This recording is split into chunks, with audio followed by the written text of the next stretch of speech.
those who don't know us, we're actually the founder of the Expats Insider. So we started 2018, and before it was just vlog.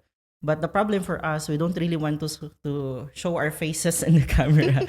I graduate early 17 years old during college, and I understand the importance of education. And Noel, on the other hand, is an educator.